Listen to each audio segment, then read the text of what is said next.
Under the glowing ribbons of the northern lights, alarms are blaring with altitude warnings, along with a shrill and repetitive synthetic beep.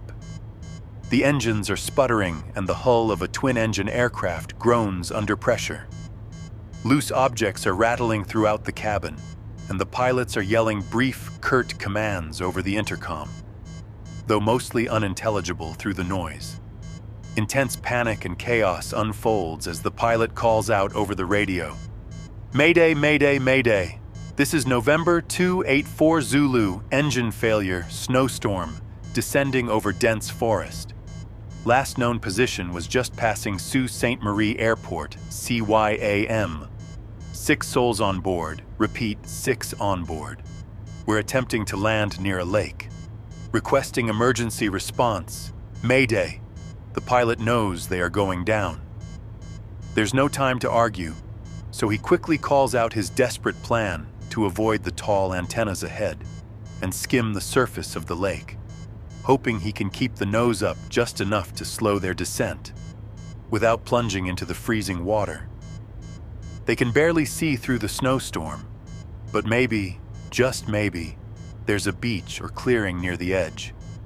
Something dry, solid, and without trees. The landing gear caught something, and the plane lurched, lifted, and slammed into the snowpack at the edge of the forest. Inside, everything exploded into ruin. The cabin rattled like a tin can full of bolts. Seatbelts snapped tight against ribs. Screams were drowned out by the thunder of impact, and snow and dirt erupt in every direction. As the carnage settles, the dazzling northern lights were illuminating snow falling through a cracked fuselage, groaning metal, wreckage scattered along the tree line, and silence. A silence so deafening, even the wind seemed to stop. Dorothy, 18, opens her eyes. She was bloodied and disoriented, but alive. She hears a groan from the front of the plane. The pilot, her father, is the only other survivor. It was her family's plane. They were headed to Duluth to visit her aunt and cousin. Now they're somewhere in the wilderness, alone. No signal, no road, no light, except the Aurora dancing above as if nothing has happened. She climbs through the twisted wreckage to find her father pinned and struggling to breathe. As soon as she sees him, she blurts out that there's no one left. It's just the two of them. Her father tries to force a smile to reassure her, but he knows he isn't going to make it, and there's only one chance to try and save Dorothy. The emergency radio. He quickly tells her what to do. She finds the cracked and flickering radio. A high-pitched whine buzzed through the headset as the radio crackled in and out. She wasn't even sure if the radio was still working. Static pulsed with the beat of the northern lights as her trembling hands gripped the mic. She presses down and begins to speak, not knowing if anyone was listening on the other end. She repeats the words her father told her to say, "Mayday, mayday, mayday. This is November 284 Zulu." Heart racing and fighting back tears, she rambles into the radio that they've crashed. Her father's hurt. It's 6 p.m. It's snowing. She sees northern lights and big trees, but she doesn't know where she is. Overcome with emotion, she cries into the radio silence and asks, "If anyone can hear me, please help me."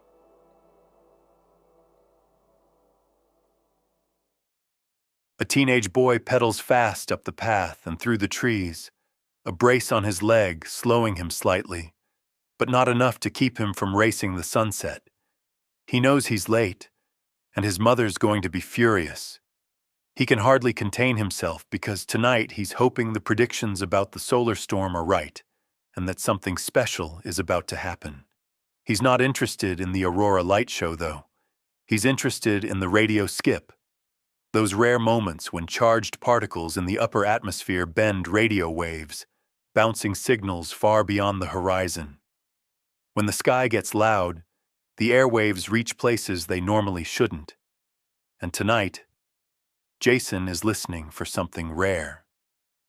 He reaches home just as the last light fades, narrowly avoiding being run over by his older brother racing down the driveway in his tricked-out Jeep.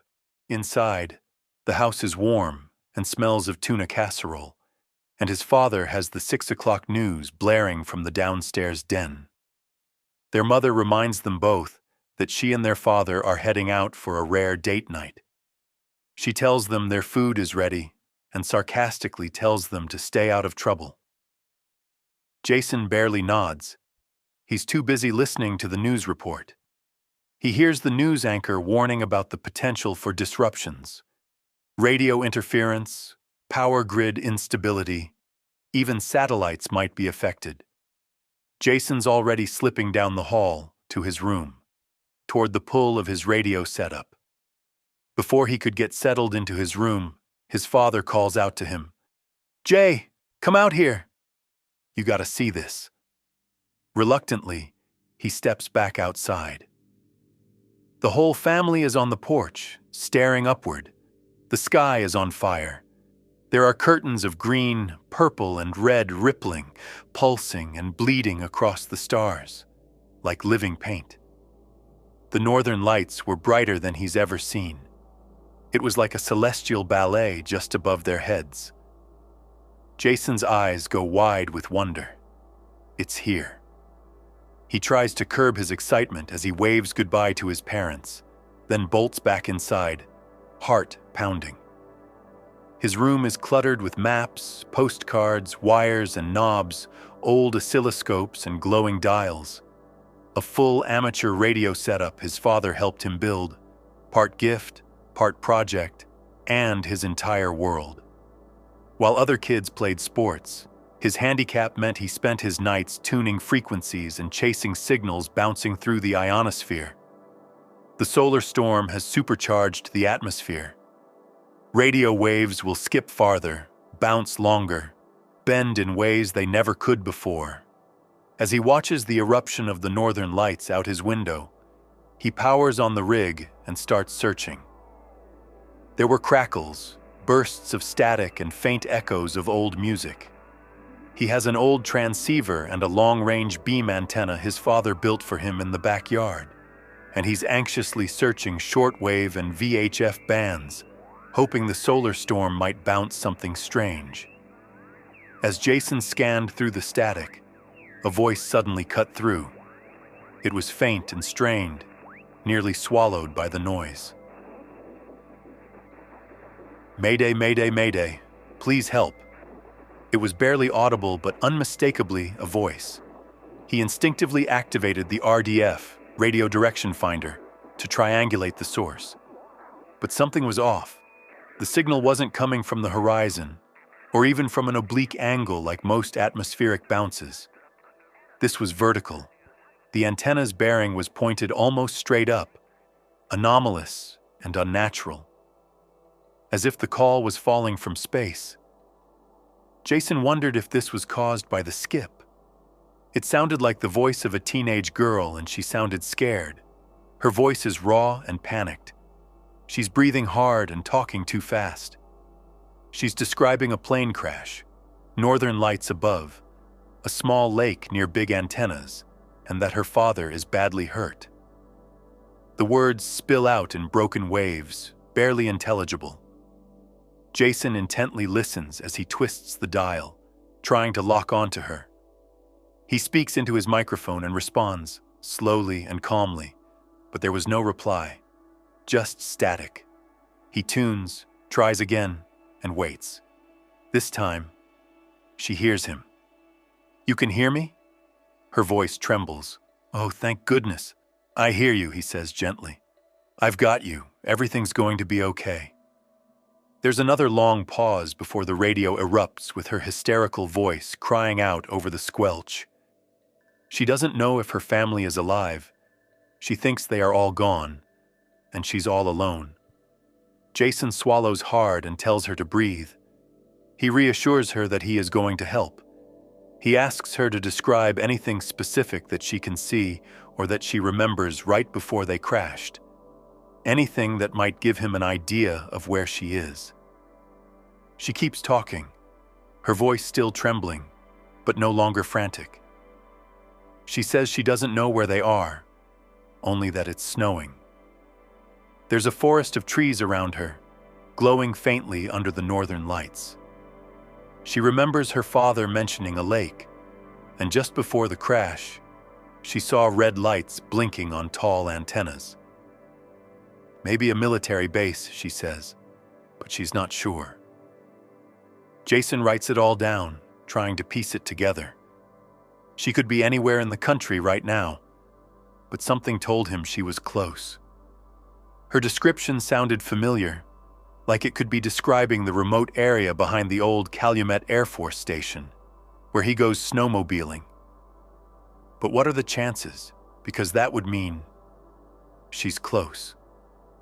Her voice cracks, and he thinks she's crying as she asks him what his name is. He tells her, then she tells him hers. Dorothy. For a moment, it's quiet between them, just the soft hum of the radio and the sound of her breathing, as Jason grapples with how to help her.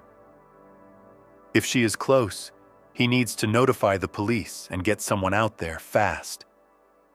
Jason leans into the mic, telling Dorothy he has an idea.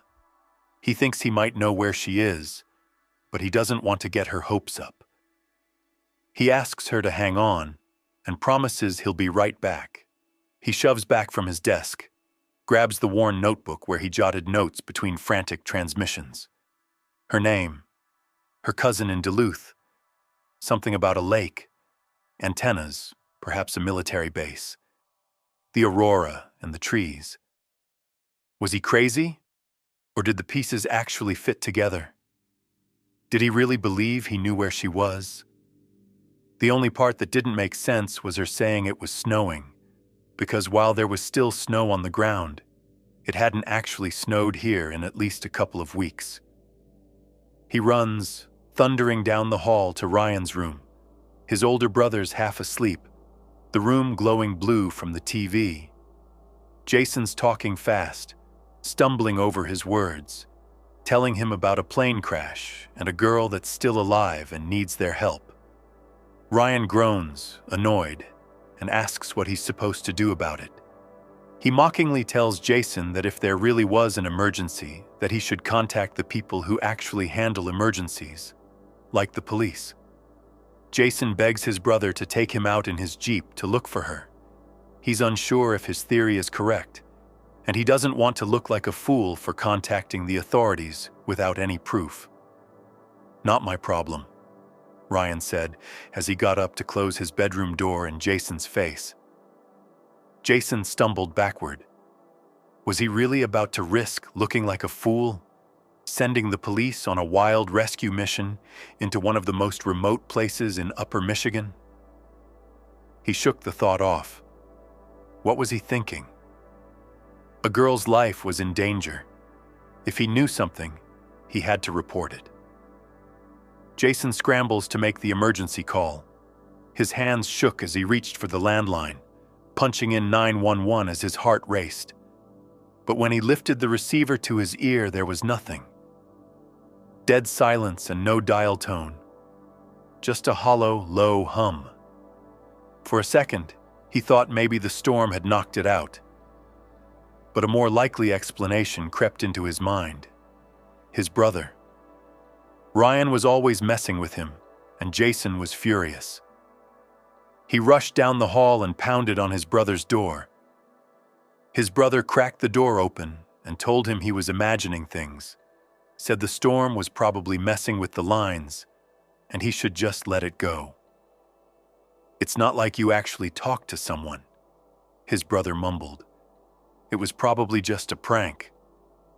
But Jason knew better. He could still hear the panic in her voice. He stormed back down the hall, picked up the receiver again, And this time, the line clicked alive and he got a dial tone. There was no time to question what happened. He punched in the emergency number and waited. The connection came through, but barely. The dispatcher's voice was warped, crackling in and out like she was underwater. Jason shouted over the distortion, doing his best to get the message across. A plane crash, a woman in distress, coordinates, east of the Calumet base. The line hissed and popped. Fragments of his words broke apart mid-sentence, swallowed by bursts of interference with metallic echoes and fragments of other voices bleeding through like ghosts in the wire. The dispatcher's voice flickered, but he could tell she received the information, but just barely. The dial tone was gone again, and all Jason could do was stare at the receiver. He set it down slowly and turned back toward his room. Dorothy had to know the good news. Jason presses the mic again and waits to hear her voice. He tells her that he thinks he knows where she is and that he sent police to help rescue her. He told her they were on their way and tries to keep her calm and talking. She tells him about her cousin in Duluth and that she's wearing her favorite polka dot dress and that her father hated the dress. She just turned 18, same as him. They talk about the stars, about how beautiful the Aurora is tonight, and about being different, not really fitting in. It felt like hours had passed. He checks the clock. It's been too long. They should have reached her by now. Jason can hear the skip fading. He's losing her. Every second matters. Her voice comes back, faint, almost a whisper. She quietly thanks him and tells him that she doesn't feel so alone now. What came next was only static. It was sharp, sudden, and final sounding. Jason stares at the receiver, breath held, willing her to come back. But the line has gone silent. Outside, the colors fade, leaving only a million stars. And somewhere out there, in the snow and in the trees, he believes she's waiting for rescue. Jason barely slept. He kept the radio on all night, waiting for Dorothy's voice to come back through the static. But nothing came. No signal, no reply, no update from the police. Just silence. Morning brought no answers. Just more questions and a knock at the door. He shuffled to the door, half asleep, and opened it to find a silhouette of a woman standing there. Maybe in her late 40s, wearing a long dress and visibly tense. She asked if Jason lived here, then if he had a ham radio, and if he was the one that made the call about a plane crash the night before. He said yes, a little confused. She asked if she could come inside. She said she needed to ask him a few questions about the transmission. Jason assumed she was with the authorities, maybe a follow-up from the police. He stepped aside and let her in. She didn't waste time as she asked if she could see his radio and hear more about what he encountered last night. He led her to his room, still thinking this was some kind of routine check-in. He handed her the logbook with his notes from the previous night, the ink still fresh. He watched her take it in her hands like it was something sacred. She didn't speak at first, just stared at the pages, her fingers trembling slightly against the paper as if she was touching a memory. And then slowly, her eyes began to well with tears. She turned to him, emotion rising in her throat. When she finally spoke, it was barely a whisper, like she was still trying to believe it herself. Then she said, "You're not going to believe what I'm about to tell you." That transmission he picked up, the voice begging for help over the Aurora-charged airwaves, the one in his logbook. That was her. She was Dorothy. Exactly 30 years ago last night, he had saved her life. both of them now standing here, struggling to believe the other was real.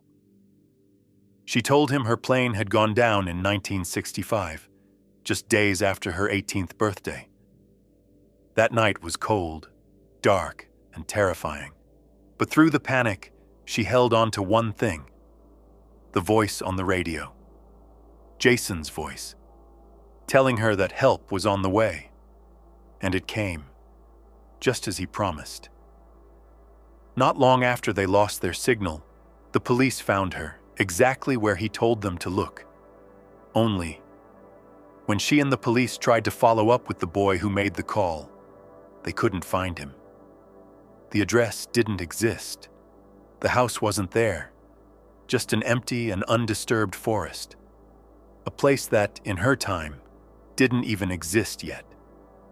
They told her it must have been the cold and trauma of the crash that threw her into shock, and that she was probably delusional and hearing voices from exposure.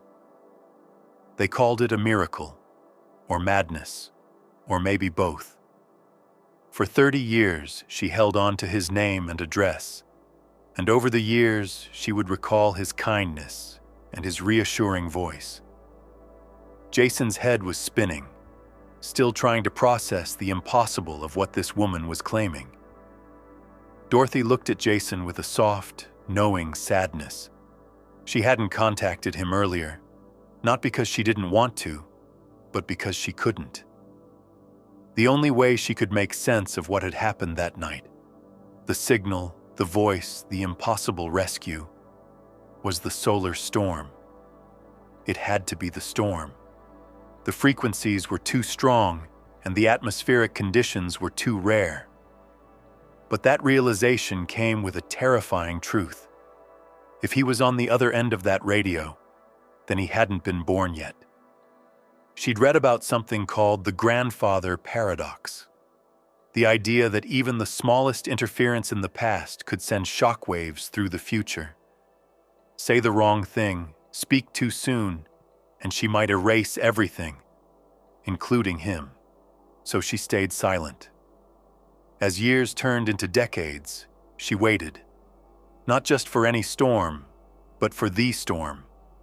One with the same intensity, the same charged particles, the same spectral fingerprint that tore through the ionosphere the night her plane went down.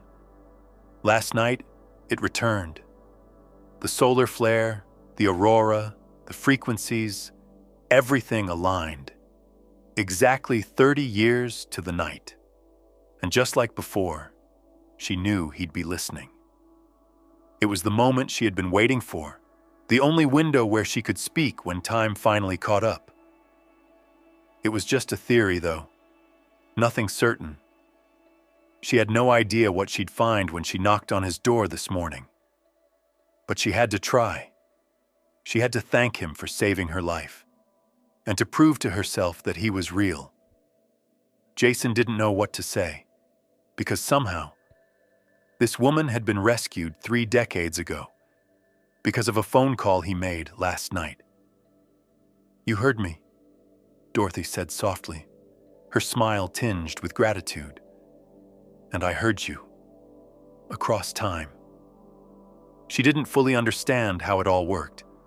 Neither did Jason.